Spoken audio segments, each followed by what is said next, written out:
to help identify and address the barriers facing dreamers, and then very importantly, assign a team of people that works with our scholars on the campus to ensure that they can successfully navigate their college experience. And so as Jackie said, she actually is our scholar advisor. Barrington, I see you there. You have been a great supporter of our dreamers. We are so grateful for that. And then what I want to share with you is the scholars that we have, both at Dominican, but across the nation, and there are now over 6,000 of them. They have truly rocked it in their college journey. They either meet or beat the national benchmarks for first-year persistence. We are on track for a 75% graduation rate in 150% time.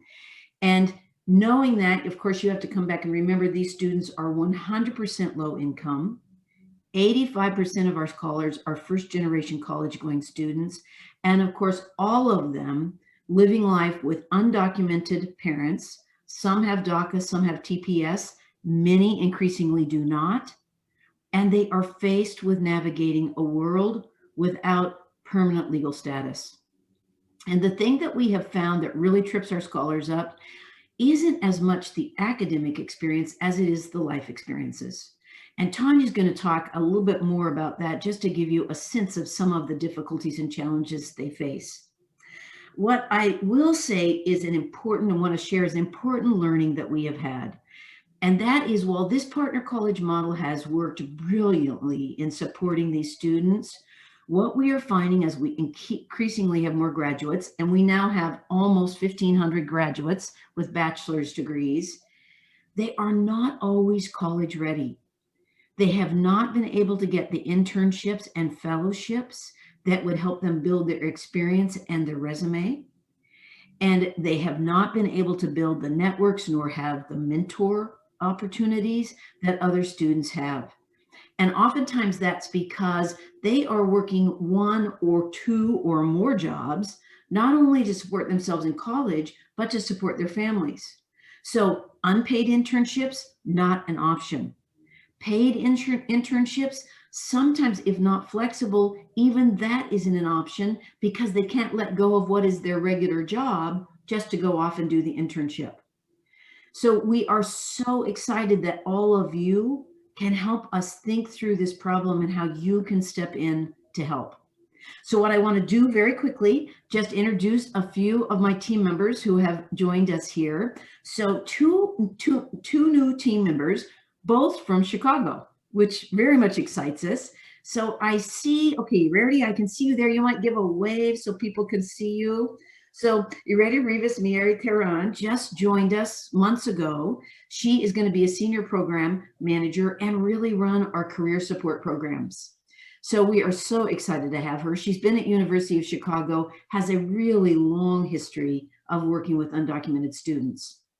Our other newest team member is Melanie Boutron, and she just graduated from Northeastern. She is one of our scholars, our Chicago scholars, graduated, has been working with another scholarship program called High Tech. You might be familiar with it. And we were so lucky to just steal her away, and she's just joined our team. And she's fabulous because, of course, she has that background and experience to share with us. This is what our scholars need. This is what our graduates need. So a fabulous team member. And then the person who's really going to be presenting to you right now is Tanya Wilcox, who is, you might give a little wave, Tanya, is our director of both college and scholar programs. And Tanya is the one who has really embraced this learning that we must improve our career supports, and is putting together some really powerful supports from coaching, career readiness tools, and then really starting to think about mentorships, internships, fellowships. And she's the one that can walk us through the legal ins and outs so you are really well grounded when we end this session. Tanya's going to be using a PowerPoint. The PowerPoint is in your chat box, so you can actually download it if you want. It's filled with links to resources, which she'll be talking about. And I'll also then be fielding, you can be putting questions in the chat box as we go. I'll be watching through those and sort of fielding those questions to Tanya. She'll pause every once in a while to see how we're doing and if you have questions about the material. So with that, I'm just so excited and proud to turn it over to Tanya Wilcox. Thank you, Candy, and thank you everyone for being here today and for really caring to support dreamers and doing what you can and what's necessary for their career journeys. I have to say that for us at the Dream.us, it's also been a learning experience. I would say it's only about a year ago or so that we realized that these were supports that we needed to provide our scholars. So we have been on a fast learning curve. So while we might know more than you do, or maybe more than some of you do, certainly we do not know it all. And every day we're learning more and more about how to best support these students. So let me share my screen so I can share the presentation and start. Let's see. Okay. So a little bit for what we're going to talk about today is I'll talk a little bit about setting the context of who dreamers are and what are some of the legal aspects of working with students that have Daca or TPS or that don't. And then what are some ways that we can support those who do have Daca and TPS and those who do not. And then I'll share some recommendations and tips that we give colleges on how to support students in their career journey, and some specific examples of the things that we know some of our partner colleges are doing and are putting in place to support that process. And throughout the presentation and at the end, also sharing with you various resources. So let's get started. And as Candy mentioned, all of these links are in the PowerPoint that you can download.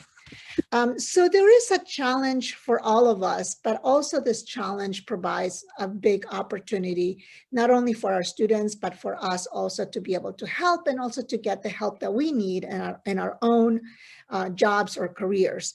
So the challenge here is that dreamers need and want the experiences that are going to lead them to strong first jobs after they graduate. So experiences like internships or fellowships or research opportunities or jobs.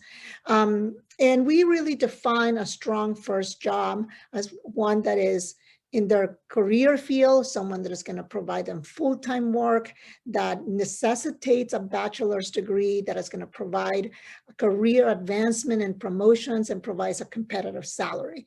And we know that a lot of low-income students, first generation, and by definition, dreamers, because many of them fit those categories, often are not able to access that level of a strong first job after college. So that's the challenge that students face. And on top of that, their immigration status can provide a challenge because oftentimes there's a lack of awareness or knowledge among either campus faculty or campus administrators or other employers about what it means to provide these career advancement opportunities for dreamers. On the other hand, these students, we've learned from the thousands of dreamers that we work with, is that they have the type of mindsets and skills that faculty, administrators, and employers love. Our dreamers are incredibly resilient and driven. They're problem solvers. You know, they face challenges and barriers throughout their whole lives. So they've learned how to make things work and how to, make a square fit into a round hole because they learned how to overcome those challenges. So the opportunity is to bring that talent, which we say is an untapped talent, because not many people are aware that this population of students can exist to serve their what they need to do in their own jobs or employment places. We also know that dreamers are in the workforce. Many of them have stepped up during this pandemic, are working in essential jobs in the medical field, hospitality, service, groceries. They're really everywhere. 91% of those who have Daca are employed in this variety of industries. And then those that do not have Daca are working as entrepreneurs. There are many dreamers who were around before Daca was implemented, and they have figured out that either through starting businesses or independent or becoming independent contractors or participating in the gig economy, that there's a way for them to advance in their careers. So before I go a little bit even more deeply in this, let me take some time to just talk a little bit about who are dreamers. What do we mean by this term? And before I go much deeper into that too, is I want to say a little bit about the word dreamer. Dreamer was a very empowering word for undocumented students when the dreamer movement started, if you will, about a decade ago. But over time, some undocumented students are not as sure about using this label. And some of them don't like using the label dreamers. They prefer labels like undocumented student or a documented student. So just something to be aware of, that we need to know that not everyone feels comfortable with that term. But so who are they? They're undocumented immigrants who came to this country at a very, very young age. They grew up in America. Sometimes they've never visited, they haven't really gone back to the countries that they came from. They've attended our schools. They're part of our communities, of our churches, of our different communities that exist in America, and they're eager to participate in the prosperity of this country. They are attending college, as you know, they're doing well in college, and some have DACA and TPS, and some do not. And there's certainly legal implications to that, to having DACA or TPS for this or not. And the biggest implication here is if they have work authorization to work in the US. And if they have work authorization, obviously they can work just as any citizen or green card holder can, and that those that do not have other barriers that they have to overcome, and their ways of doing that. But at the end of the day, this country is their home. This is where they've grown up. They want to stay in America, and they're Americans in every sense of the word, except this one little piece of paper that means so much, but yet it's just one little thing. Since we are talking about the fact that some dreamers have DACA, let's talk a little bit about the current state of DACA. So lots of changes have been going on over the last 5 years, litigations, a lot of anti-immigrant rhetoric. But now what is important to know is that DACA has been reinstated fully in the same way that it was in place before Trump rescinded it 4 years ago. So at this point, those students that meet the eligibility criteria for DACA and have never applied before, they can apply now to receive DACA. Work authorizations, once you apply for DACA, you can apply to get a work authorization. Those can be renewed every 2 years. And then students may also apply for advanced parole, so to leave the country for any reason. And this is important for colleges to know in terms of study abroad programs. Now, we know they're in the middle of the pandemic. Probably most colleges are not doing study abroad programs, but as the country starts opening again and colleges start instituting study abroad programs, it is important to know that students that are dreamers and have DACA can go and participate in study abroad programs, but might need some support in advance in knowing about advanced parole and in applying for advanced parole so they can leave this country. And finally, DACA is a temporary solution. We need a final solution. Currently, there are lots of different immigration-related legislative proposals that have been put forth in front of Congress. And we don't know what Congress is going to do, but certainly we're entering a time frame where we're going to have to do a lot of advocacy work to be able to influence Congress to find an immigration solution for our dreamers. So sharing data, sharing stories will be very helpful during this time. Trying to find my arrow to move forward to the next slide. Here we go. So let's talk a little bit about how we can support those dreamers that have DACA or TPS. In a few big points to know is that dreamers that have DACA or TPS do have what is called an employment authorization document. It's a card that I will show you what it looks like in a little bit. And because they have this employment authorization, they can work the same way that any other citizen or green card holder can in the US. So they really have no barrier to be able to work in the United States. And one thing that we have found, though, that can become a barrier for us students as they're applying for jobs is that oftentimes employers have a question in their application portals or in the application itself that asks if the applicant need sponsorship to become a US citizen. And students that have DACA or TPS do not need a sponsorship because they already have that work authorization. And oftentimes our students do not know how to answer that question because they think that they might need a sponsorship when they don't. And so it is very important. One is to let students know that the answer to that question is to say no, you do not need sponsorship, because if they say yes, that might mean that the employer is gonna pass them over. They're gonna not hire them because they don't necessarily want to sponsor people because it costs the companies money to sponsor immigrants. So they might not want to do that. And then the student loses that opportunity. So very important for students to know that they should answer no to that question. It is also unlawful for employers to refuse to hire students or anyone who has DACA or TPS and that has received work authorization through that way. We have found from employers that oftentimes the leadership of an employment place says, yes, we hire those who have DACA or TPS, but the hiring managers or recruiters sometimes do not know that fact or are not aware of the laws and can give mixed messages or false messages to applicants who are dreamers. And there have actually been some lawsuits brought up to some employers by MALDEF, the Mexican American Legal Defense Fund, and they've won those lawsuits. And through those lawsuits is where we've learned that leadership has said, no, yes, we want to hire and we can hire these students, but that oftentimes does not trickle down the chain of command, if you will, to the hiring managers.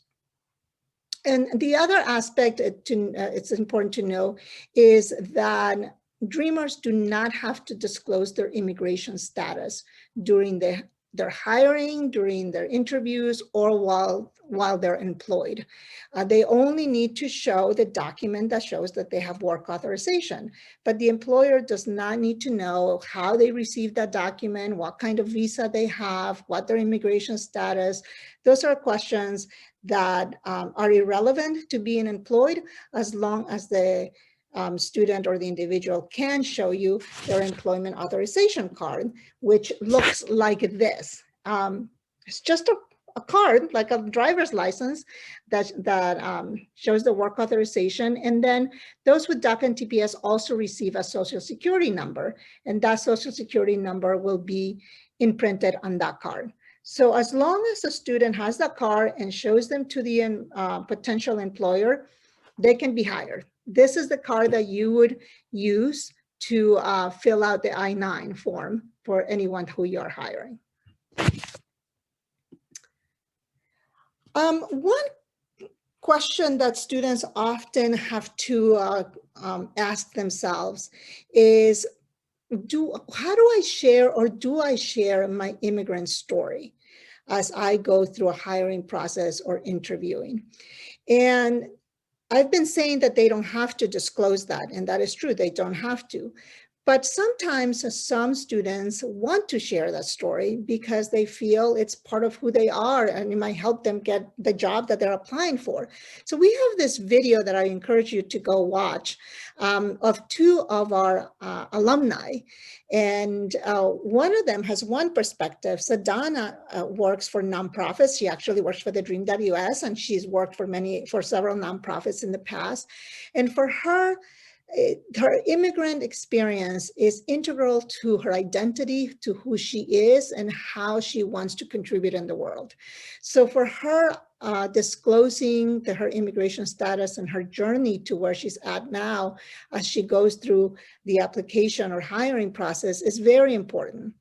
Whereas my Ford, who works in operations in the business end, he says he never discloses his status to companies as he's applying, because he does not see how that is relevant to the job that he's applying for. And he is also not so sure on how employers will view his immigration story. So that he's chosen not to disclose, and that has worked fine with him. So that's one area that students do have to think about, if they disclose or not. We have created a couple of tools for those of you who are employers or can create jobs for students with DACA or TPS. We have a fact sheet and we have a guide. The guide is set up as an FAQ, which will give you more information about some of the legalities, some of the do's and the don'ts as you're hiring documented students, and also gives you some information on how to support those students once you've employed them. So I encourage you to go ahead and download those guides to learn more. So with that, let me stop for a second just to see if there are any questions. I'm happy to answer them. If you want to, you can unmute yourself and ask a question. Or Candy, I don't know if you see any in the chat box. And it's a really good question, because it's one that actually is quite difficult. Jackie, thank you for asking. What should a DACA student write if an application asks for their visa status? So Tanya, you want to answer that? And I can add thoughts if you need me to. Well, hopefully the employer will remove that question, because it's not necessary to ask that question, first of all. As a matter of fact, I just came through an application from Pfizer, the vaccines Pfizer, who I thought asked a question that was the perfect way to ask it. In their application, the only thing that they ask is, do you have work authorization to work in the United States? And that's it. They don't ask about sponsorship. They don't ask about visas. They don't ask about anything else related to immigration. It's just that one question, and it's a drop down and says yes or no, and that's it. Now, for those that are having questions like that in the application, I would say, if possible, leave it blank, because they don't need to know.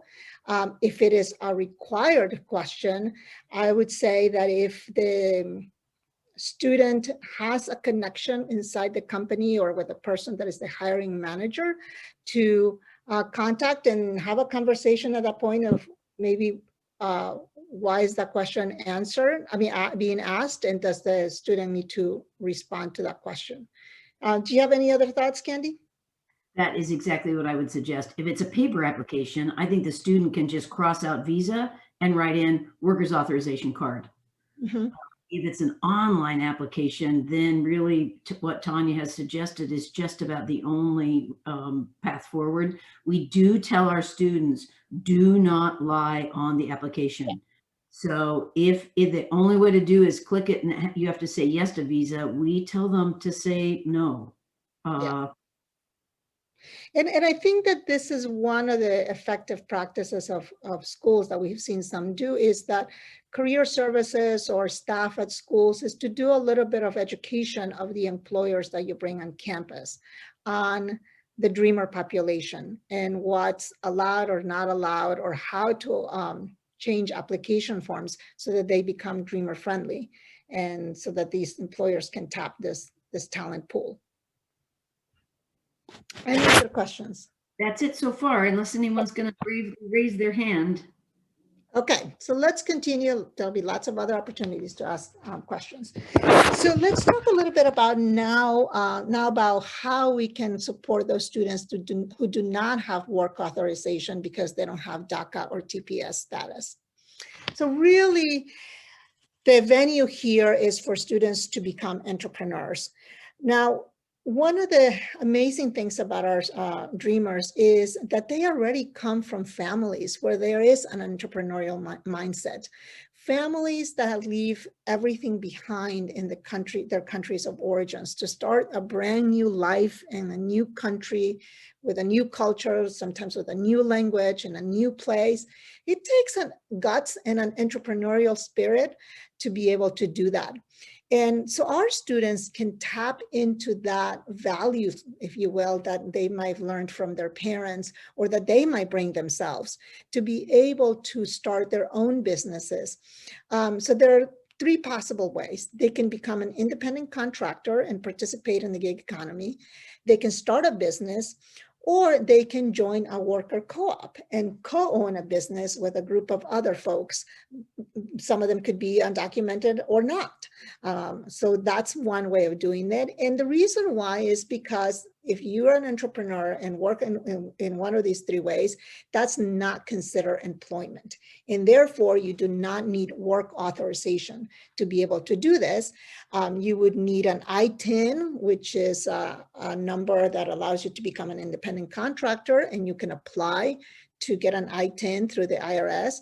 Or if you're a business, you can just use your EIN, and then you would use these numbers to be able to pay taxes and to legally earn an income in this country. There's an amazing resource that was put together by Immigrants Rising, which is a nonprofit here in California serving undocumented students.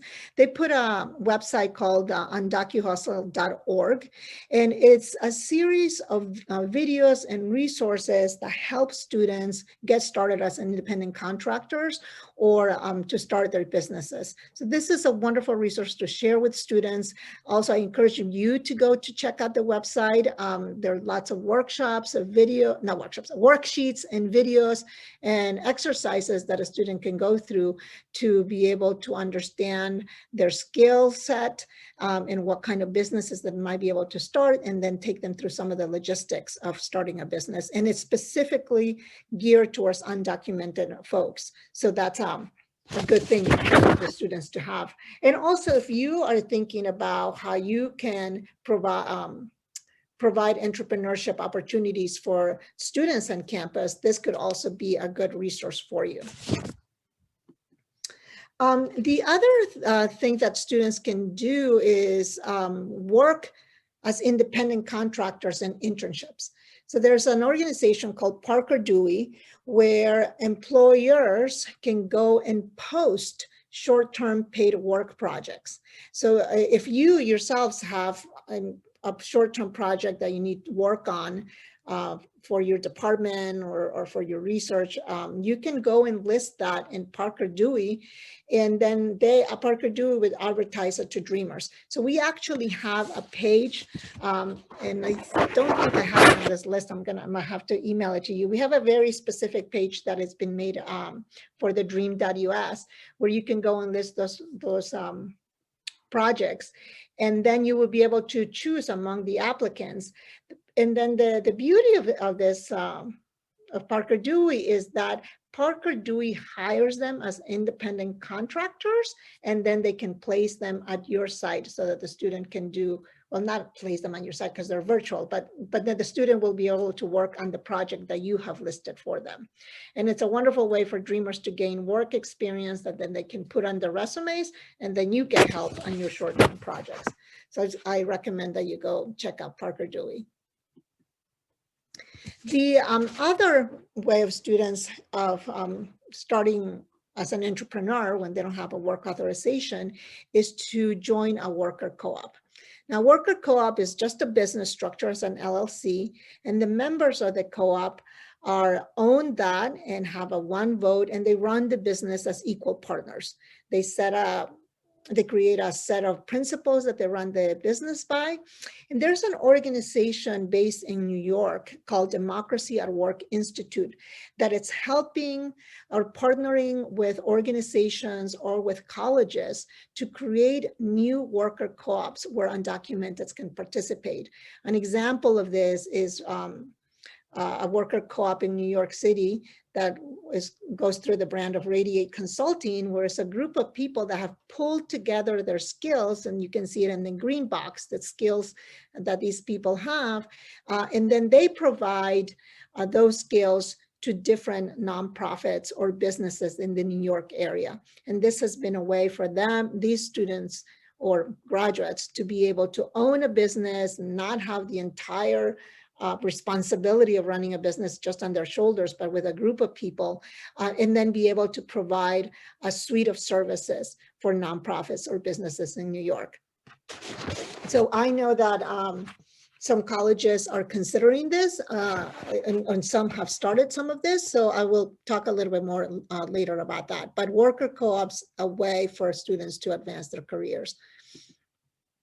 And then you also have fellowships, which is very relevant to this group of folks that we have here today, because it is really on college campuses where faculty members or department heads can create fellowships for undocumented students, regardless of the Daca or TPS. I'm not going to go deeply on this because I know that you have an upcoming training session on March 18th with the President's Alliance, and they have a lot of knowledge on how to create these fellowships on campus. But suffice it to say for now is that you could provide this fellowship to be able to give students the career or professional experience and pay them through a stipend or a scholarship. And President's Alliance has some resources that you'll see here, and that I'm sure Miriam's going to share with you. And also Immigrants Rising has an entire booklet on how to create a fellowship program at a higher ed institution, and you have the link here at this slide also. So between those two resources and the conversation that you will be having with Miriam in a week or so, I think you will be able to have the information that you need to create fellowships on campus for the dreamers. Any questions, Candy, before I move on?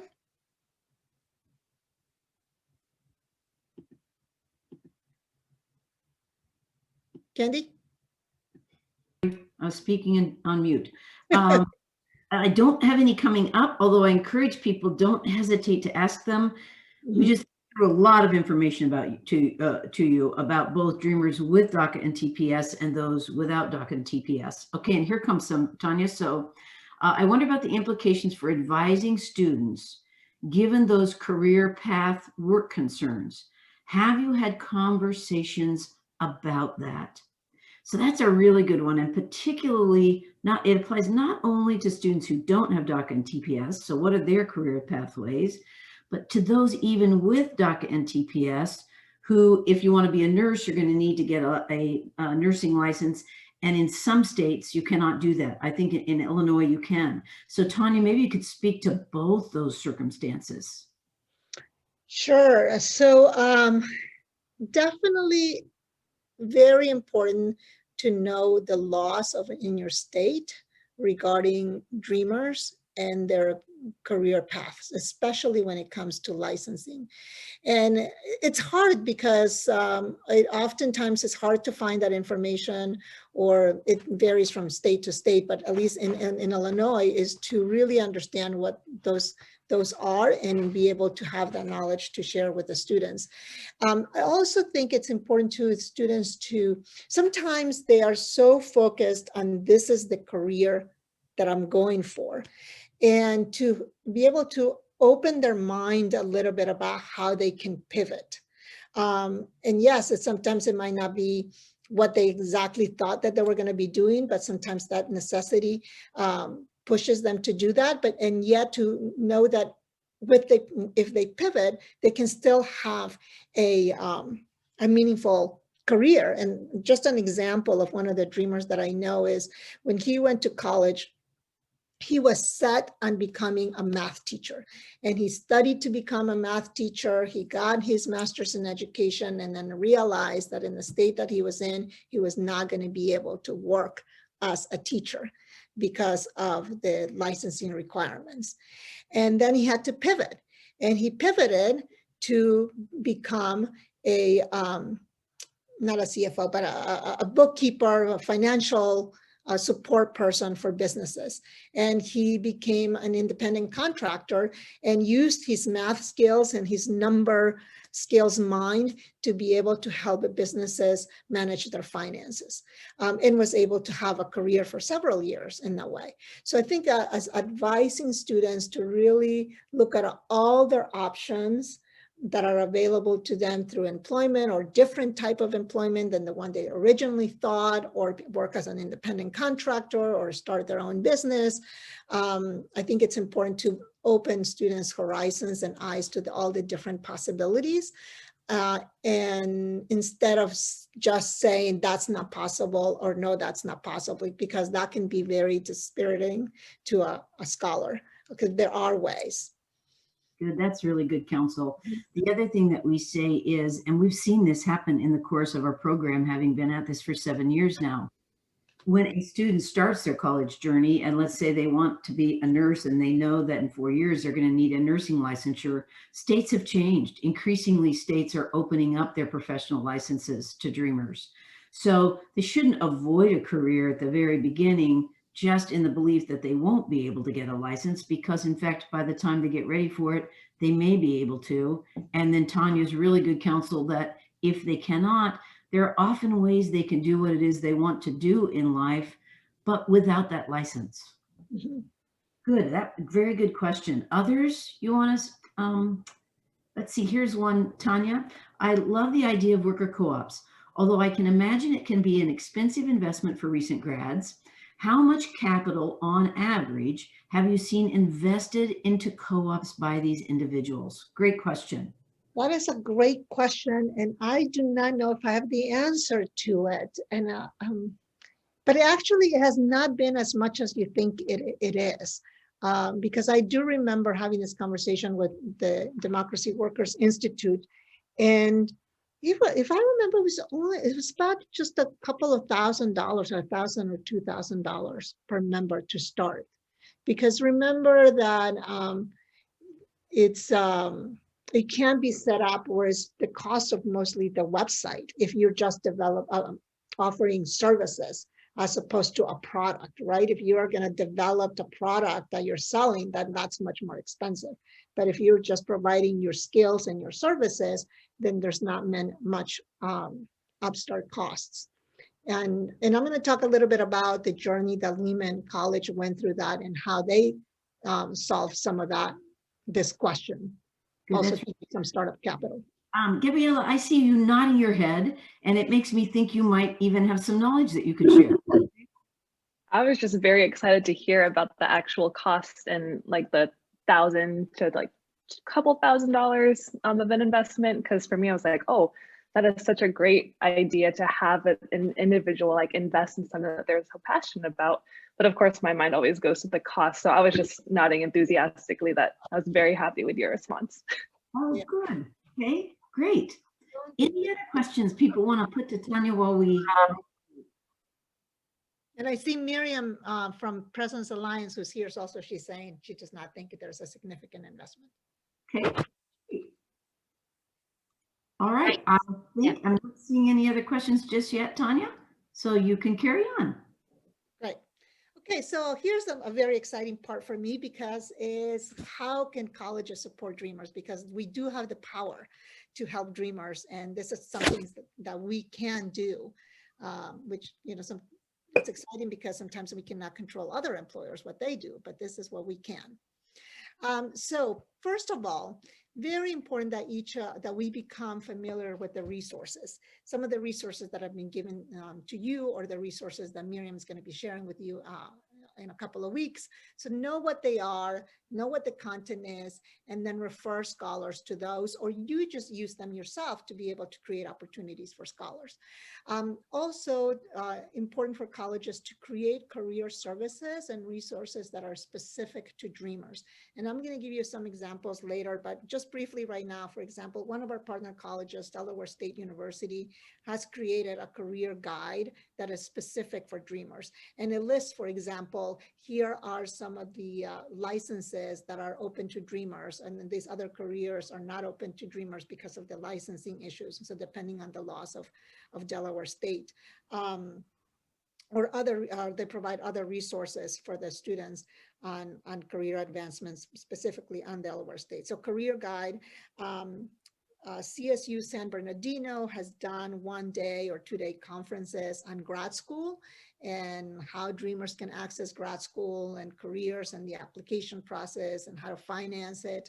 So definitely creating those type of opportunities or resources for students that are specific to who they are and their experiences and the barriers or opportunities that they can have. Obviously, I've mentioned this already, creating fellowships and independent contracting opportunities. Then create and promote and support worker co-ops. I just talked about that. Colleges can be a great partner with organizations like Democracy Institute to create those partnerships for students on their campus. And then to refer students to entrepreneurship training programs on campus, maybe run by your business schools, or create programs specific for undocumented students, maybe partner with your business schools to adapt some of the entrepreneurship training that they do to add some content that is specific for undocumented students. So these are some things that we can be doing on campus. And then obviously you look at your own departments and the work that you do and see if you can hire Dreamers, and to proactively recruit these Dreamers through your websites or through social media or through job fairs or through your connections on campus. It is important to be proactive about talking about your opportunities, your employment or fellowship or research opportunities to Dreamers, and to be vocal about it. Because oftentimes when Dreamers look at opportunities, they're wondering in their heads, can I apply? Is this open to me? And they don't necessarily feel comfortable coming out and asking that question directly because they don't know how a potential employer is going to view that. So the more people are just open and saying these opportunities are open to all students, regardless of immigration status or whatever it is, other criteria that you have, it's important to be public on that front. And also then to ensure that any of the people that are doing the hiring or the interviewing or the HR practices on your college, that they're informed about the rights of Daca or TPS, and that they're informed that these students have work authorization, that they just need to show the work authorization document, and that they do not need to be asked about sponsorship or about their visas or their migration status. If we can ensure that all the departments in our campuses are aware of this, then we can eliminate a lot of the anxiety and barriers that can come for Dreamers in applying to these opportunities that you create. And as we talked about earlier about the visa question, really go through your application forms or your interviewing questions to make sure that you're not asking for particular information or documents that you do not need and that would have unintended consequences of disqualifying students to apply, and that could be unlawful also. And then as you try to recruit or highlight these opportunities to students on campus, to definitely work with a team in place, the scholar advisor, or if there's a Dreamer task force or a Dreamer club on campus, to recruit potential applicants through those sources. Okay, now it's very important to have a Dreamer-friendly environment, and students do talk to each other so they will know.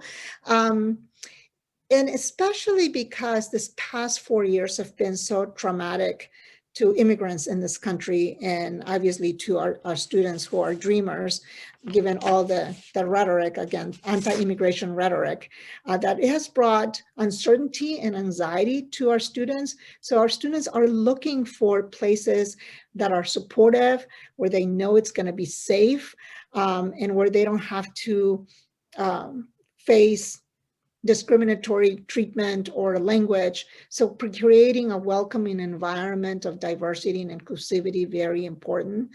Highlighting your support for dreamers, being vocal again about your support, either through your social media or newsletters or blogs, or when you give speeches, or just, you know, using your voice to say that you see the value of dreamers and what they can do for in this country. It's very powerful, and will let dreamers know that if you have an opportunity of a job or a research, that you're a safe person, not only safe, but that they would want to work with you and for you. Also be aware of the resources on your campus that you can refer to.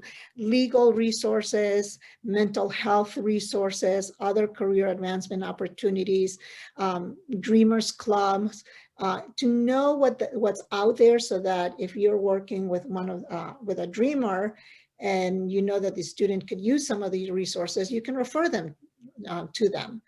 And then there's the advocacy piece. We can all use our voice to encourage Congress to pass a legislation that gives our students who are undocumented the ability to stay and work in the United States, in the country that, in their country, the country that they've always known.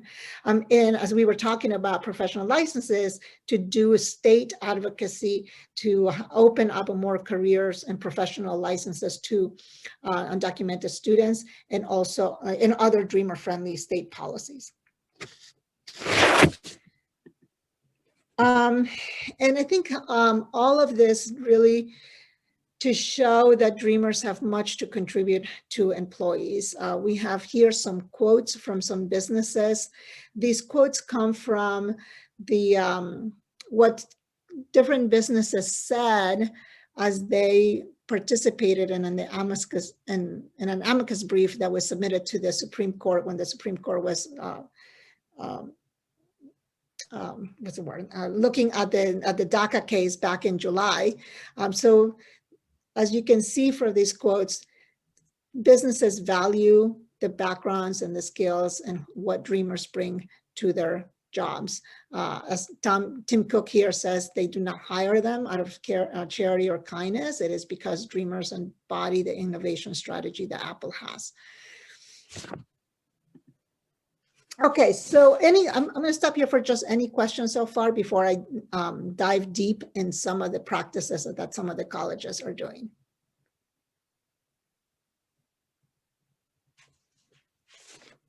Anything?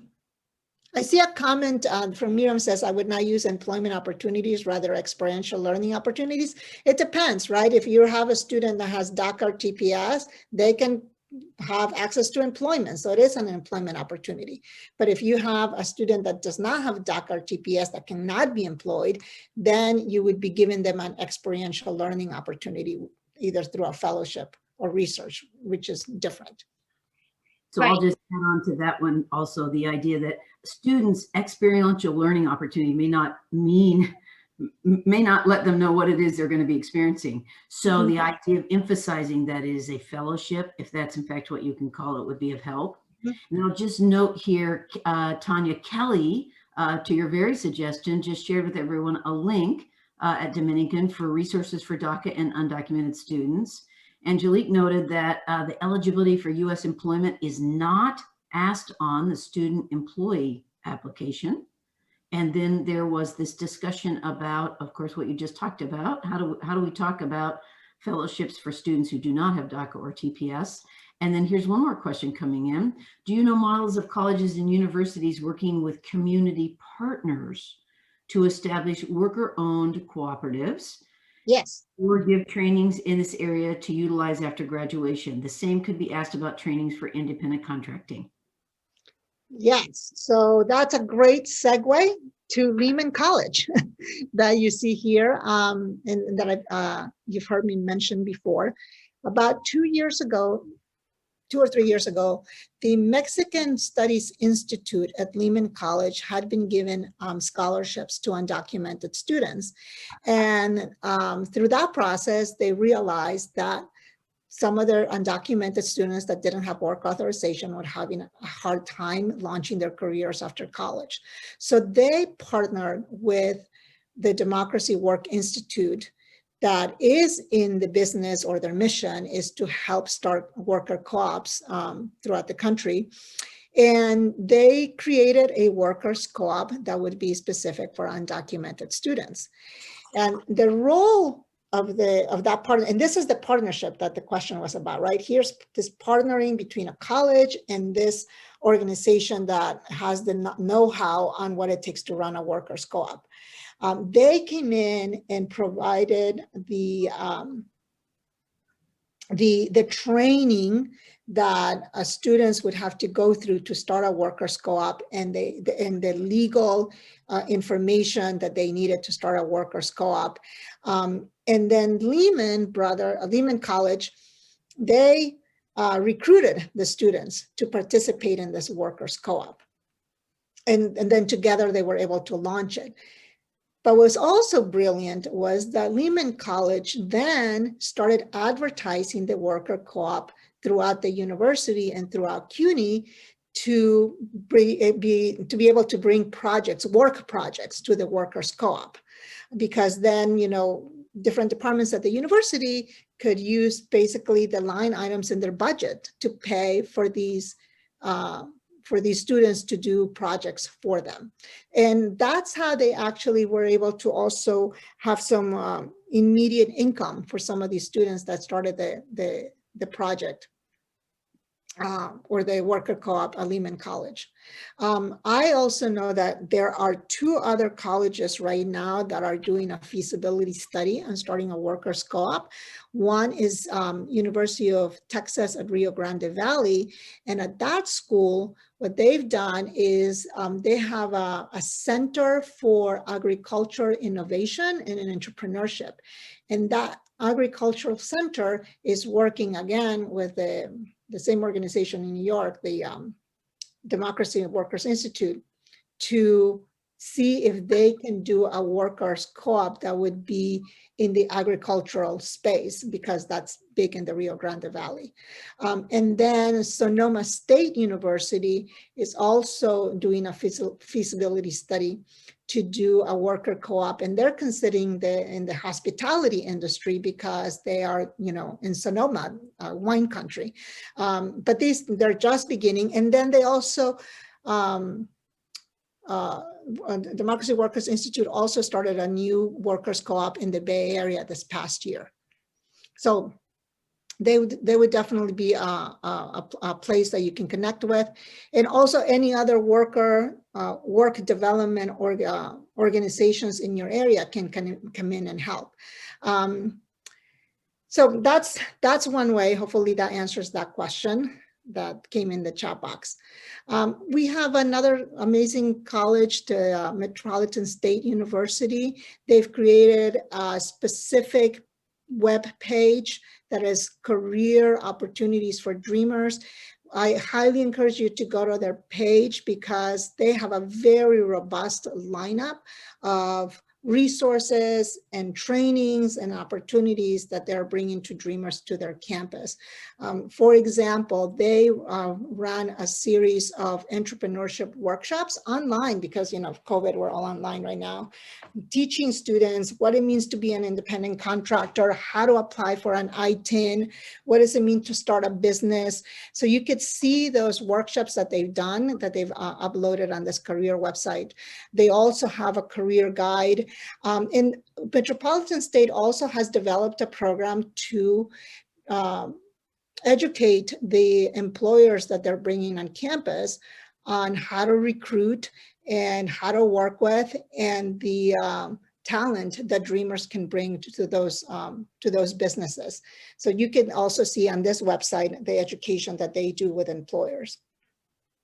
Rutgers, New Brunswick has done a career fair, again, virtual, that is specific for dreamers. So you know, obviously all of our colleges do career fairs, but to have one specific for Dreamers where they can address some of the issues that Dreamers have and where employers come knowing that they are looking at this talent pool of students that have Daca or TPS and work authorization also works. And this password that I'm giving you and link is actually to the recording of some of the sections of that fair.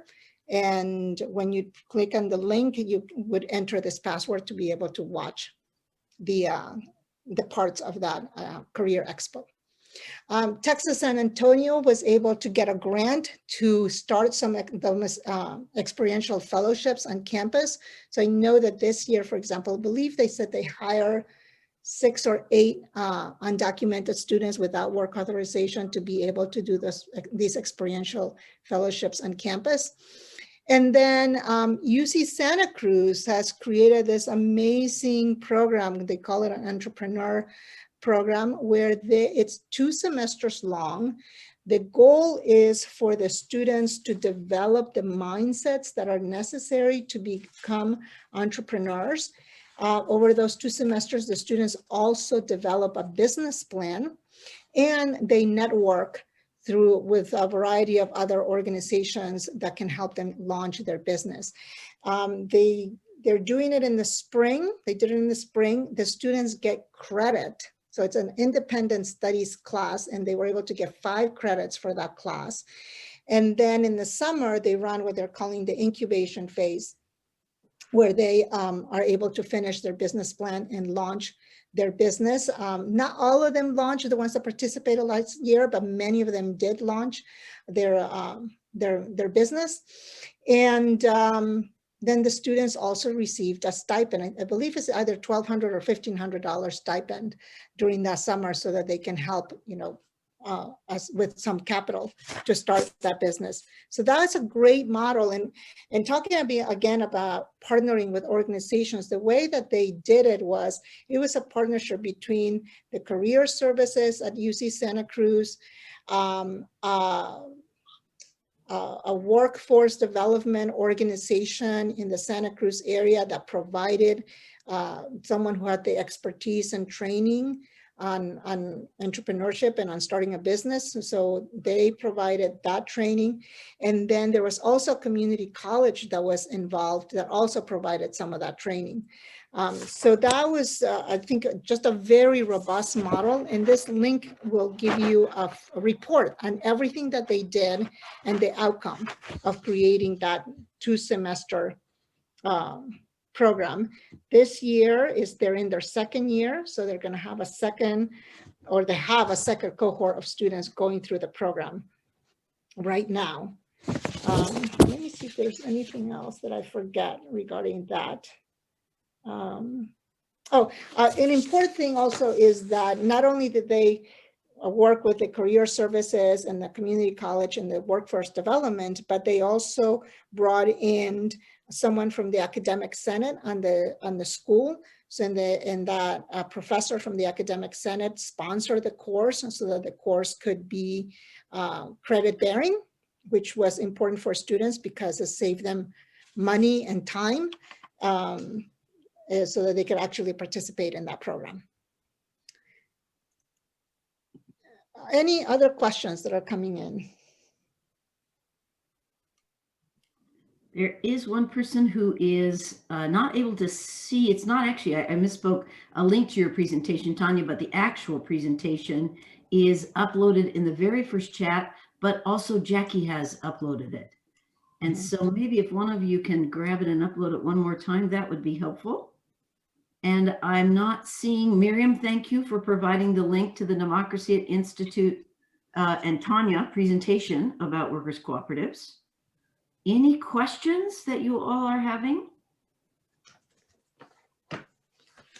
Can I, Tanya, can I ask, and I apologize, I totally agree with you that undocumented, since it includes DACA recipients, does not mean that, you know, DACA recipients with work authorization all have, you know, they are eligible for employment opportunities.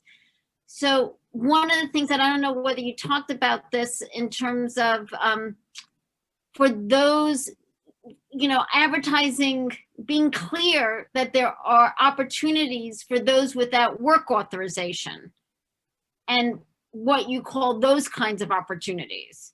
And you may not want to have it to be just for those, for undocumented students, but these are opportunities. You don't need work authorization, but it's also open to others, you know, so therefore it's not restricted for immigration status. That's one of the things that colleges in New York State are actually experiencing, because in New York State, there's a non-discrimination clause not to discriminate on the basis of immigration status. And actually, that's also in the US Citizenship Act proposal. So to be careful, if you have something that's open, if your state has a non-discrimination provision on the basis of immigration status, you want something like an experiential fellowship to be open to all students, but it also includes those without work authorization. Did I confuse you, Tanya? Well, it's just to say that, you know, fellowships can be open to students regardless of immigration status. Right. And yeah, exactly. Mm-hmm. Yes, and then and that obviously students that have work authorization through Daca or TPS, they just have more opportunities because they have work authorization. And therefore, it is really important for colleges to consider creating fellowships or other experiences where they can provide those students that do not have that work authorization the ability to have experiences that they can use to put on their resumes and to build their skills that will launch them on a good career. Good, really good counsel. Other questions that people have? Well, we have I see someone said, is it appropriate for universities to use the term employment opportunities for things that are open to undocumented? So it depends what you mean by undocumented, right? Some people include under undocumented people that have Daca. So if you're going to include people that do not have work authorization, then I would suggest do not use the label employment opportunity. You do not want to use employment with not having work authorization. So you could talk about career opportunities, you can talk about fellowship opportunities, research opportunities, but not employment. Or business opportunities or entrepreneurial opportunities. You can use those type of language. Okay, and then Jackie's just put in a really good question for us. Are there examples of funding models? What pots of money do other colleges use to compensate students with no work authorization? And one I can at least share, and then Tanya, I'm sure you have many you can share, and Miriam, perhaps you as well. There are certainly some colleges that have used private scholarship funds. So particularly in Arizona, where the law is very strict and you cannot use any university monies to support undocumented students, they raise scholarship funds that they're then able to use for fellowships, for scholarships, for internships. So that's one pot of money that can be accessed. Tanya, other ideas you want to share? Well, I know that, for example, Texas San Antonio, they actually specifically wrote a grant to create experiential opportunities for students on campus. And then they were able to open that to students who do not have work authorization and therefore provide those opportunities to them. In the case for a worker co-op, right, then if you are hiring that worker co-op to do a project for you, then you're just using the money in your budget to pay that business for that work. And since you're contracting the business, there's really no information shared or documentation shared or anything about the person that is doing the work because your contract is with the business. And then you already have the money in your budgets for any work that could be outsourced for someone else to do. Good. And Miriam, anything you would add? Any examples of things you've seen where people can get some funding for this? I think that private scholarships, the funders, the foundations, depending upon what state you're in, right? If there's, availability, as you say, for public funds.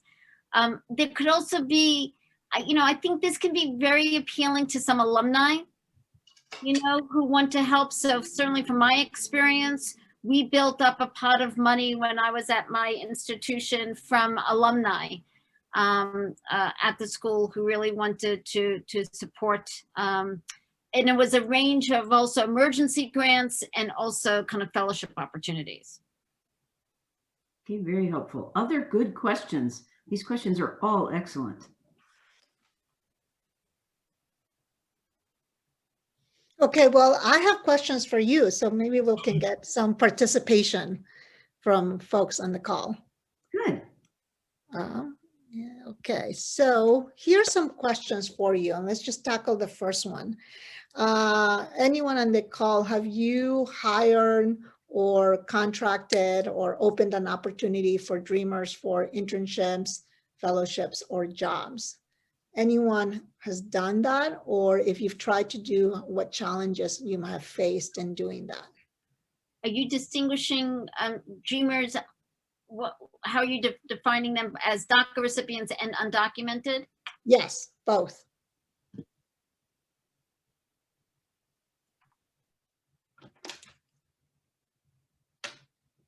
I'd love to hear what Dominican is currently doing right now, anyone on this call, or if you're considering and creating opportunities for both those with work authorization and those without.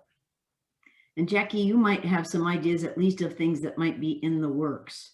I know that's one of the purposes of this session, is you're actually trying to get more people to do this.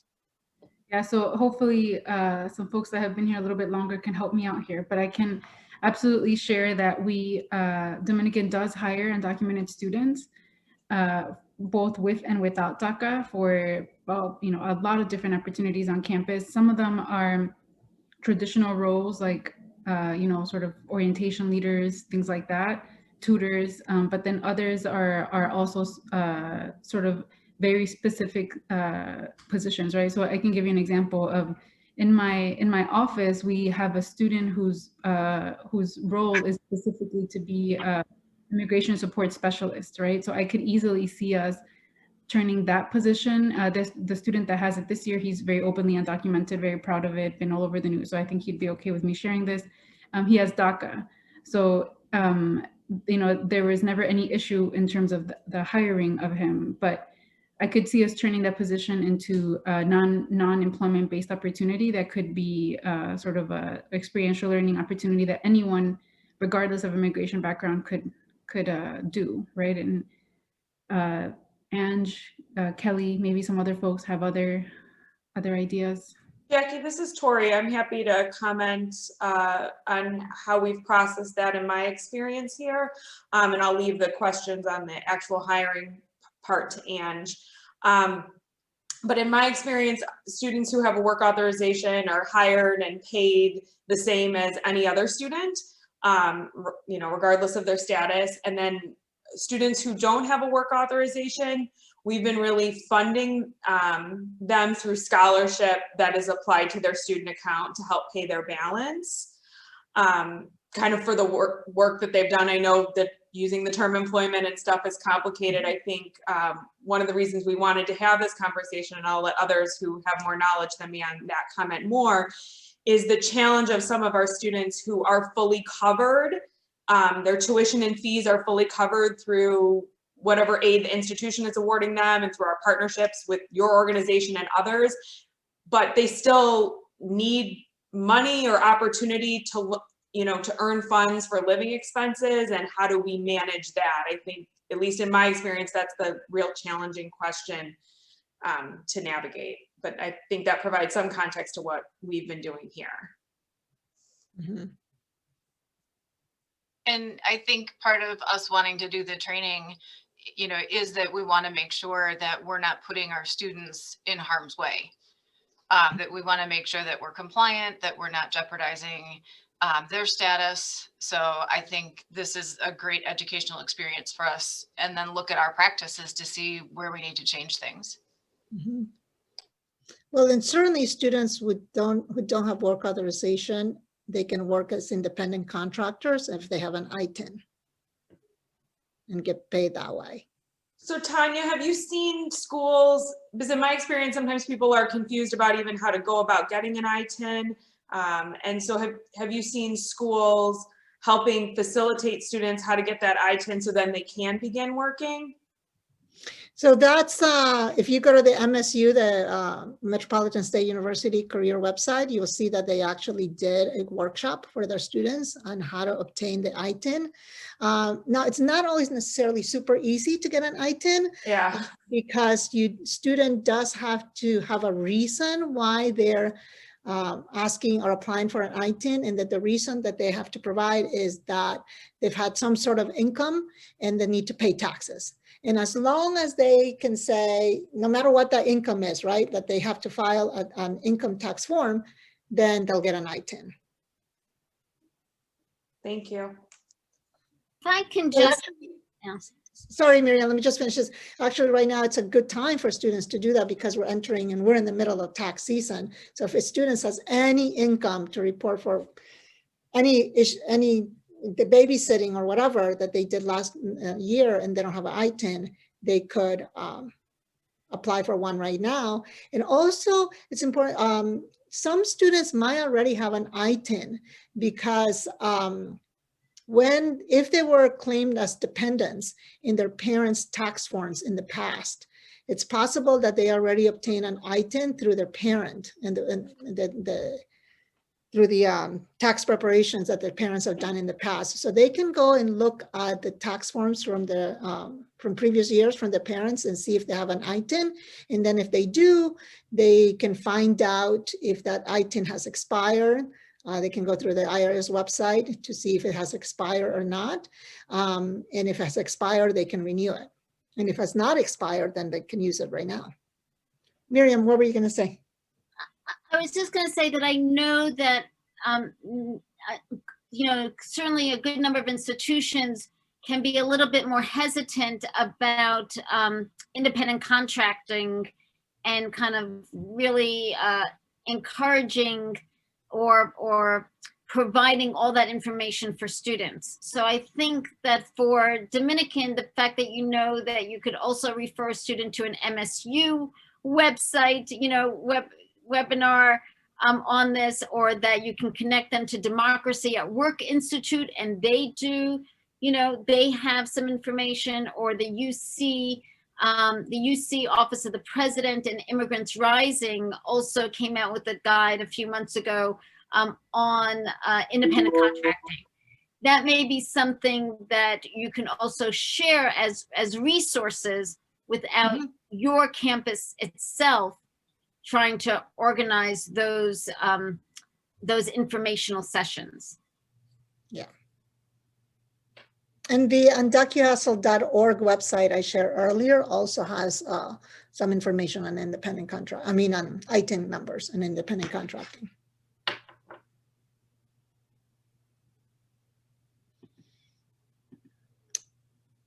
Good. Other questions that people have?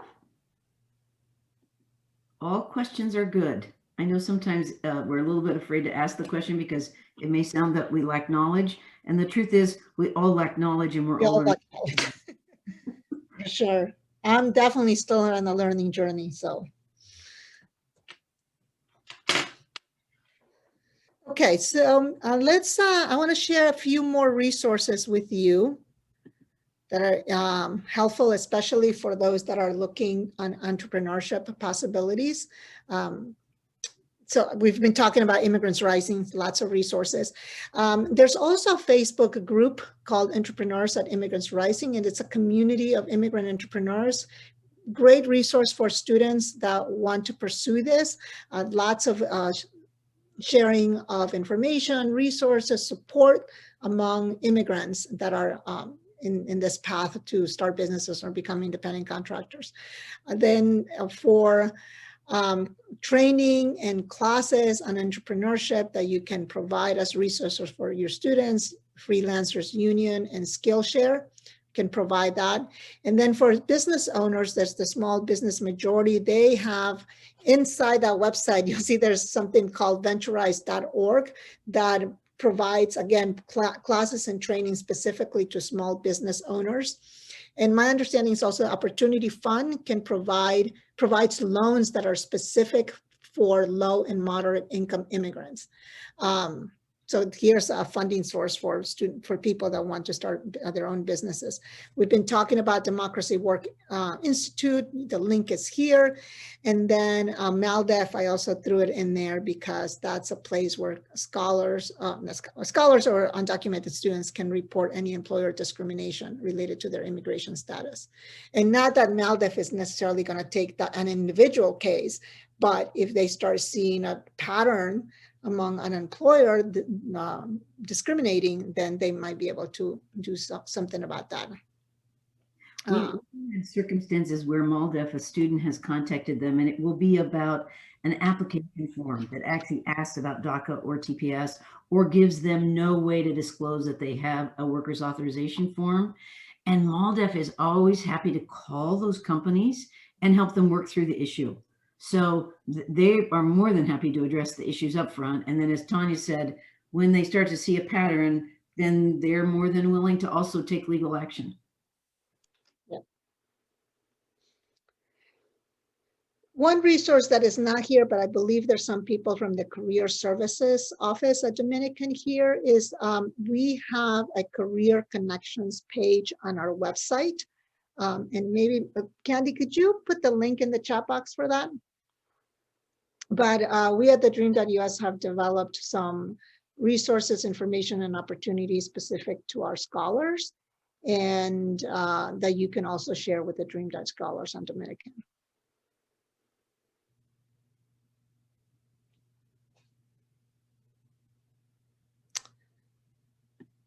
Okay, I think I want to close just with a couple of thoughts that are, or messages that we always give undocumented students, and I think it's important that they hear this from lots of different folks around them, and it's this message of you belong. As I mentioned before, it's been kind of a traumatic 4 years for our students. And the more they hear from allies that you belong in this country, that you are here to stay, that this is your country, the better it is for students. And also the message of stay in school and get your college degree. Do not let the barriers stop you from that. Keep going. Even if you have to go part-time for a little bit or take a semester off, stay in touch with your scholar advisor, come back and finish that degree, because it not only will open careers and the ability for economic prosperity, but also now that we have some proposed legislation in front of Congress, if there's a DREAM Act-like legislation to happen, it may require a college education, or if you have a college education, it might put you on a faster path towards citizenship. We don't know exactly what the legislation is going to end at the say at the end of the day, and if it passes, but certainly having a college education can be helpful. And then finally is that no one can take away their college education. No matter what happens, they can live anywhere in the world, and a degree, especially from an American university, is always going to be an asset that is going to help their futures. So there are some important messages to keep telling our students as they go through their college journey. And then also for them to remember that regardless of what they might hear in the media or in Twitter, the majority of Americans believe that Dreamers should have the ability to stay and work in this country. The latest poll say somewhere around 80–85% of Americans believe that. And those Americans include business leaders. And here you have two business leaders, a quote from two business leaders that are, you could say, from different political sides of the spectrum, but yet are coming together to say that dreamers, to support dreamers. And as you can see in this quote, no society can truly flourish when a significant portion of its people feel threatened or unable to fulfill their potential. So that message of the majority of America is behind you and supporting our dreamers. And with that, unless there are other questions or comments, thank you for joining. I hope that this was helpful and informative. Any other questions before we close? Tanya, thank you. It truly was very informative. It's a lot. You all have the presentation. We provided links, and we work closely with Jackie and Tori Barrington, a number of other people on your campus in supporting our scholars. We've had 119 scholars attending Dominican, and we look forward to a new class coming in this fall. So thank you all for caring about dreamers and being willing to take time to learn and understand how you can help them on their paths to having meaningful careers. Thank you, Jackie, for including us. Candy and Tanya, thank you so much for joining us here today. We really, really do appreciate all this information, and we look forward to working with everyone at Dominican to making sure that dreamers are successful. And Miriam, we look forward to seeing you on March 18th, same time, 2:30 to 4 o'clock Central Time. I hope you all have a great rest of your day. Bye-bye. Bye all. Bye-bye, everyone.